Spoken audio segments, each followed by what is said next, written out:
probleem mehe erektsiooniga. Sain kokku uue mehega, eelmisel nädalal jõudis aeg selleni, et proovisime seda täiskasvanute asja. Proovimiseni asi jäigi, sest ilmus tõrge mehe sugutiga. Kardan, kas asi minus on see kindlalt mehe probleem. Väga ei usu, sest muidu täitsa kena naine olen. Sõna suguti nägin viimati 90-ndail mingis veel vanemas nõukaaegses seksiraamatus. On sul need raamatud veel alles ka? Vanaemal olid kõrgel riiulil, pidi tooliga üles ronima. Raamatud ammu ära visatud, vanaema ka. Kuhu sa vanaema viskasid? Auku. Naine soovib viiskaks jääda vist. Seepärast võib-olla vänti töötagi, et ta on liiga viisakas. Võib-olla noormees oli mega närvis. Võib-olla oli vanamees. Võib-olla oli homo. Palun DM-i pilti teist kui kenast naisest, siis saame edasi minna. Kõik pole maha ja tahamehed tahavad tükk aega uue inimesega harjumist. Kenadusega pole siin suurt pistmist.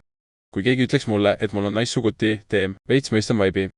99% lihtsalt närv sees, sa võid omalt poolt lihtsalt olla julgustav ja mitte teha probleemi, kui seekord ei tulnud välja, proovige natuke aja pärast uuesti, vajadusel võtta natuke ohjesid enda kätte ja ole domineerivam, nii tekitad tal ka rohkem kindlust. Kui muudad selle probleemiks, siis aina hullemaks läheb. Mul siin 30ndate keskel tuttavaid, kes noorena liiga palju narkot või steroide pannud, räägivad ka saunas, et ei toimi. Ka mingid üliagressiivsed dieedid võivad väikemehele liiga teha. Endal oli kunagi aga teistmoodi häda, nende võõraste pruutidega nagu kõik justkui toimis, aga lõpetada oli maru raske, nühi või veriseks.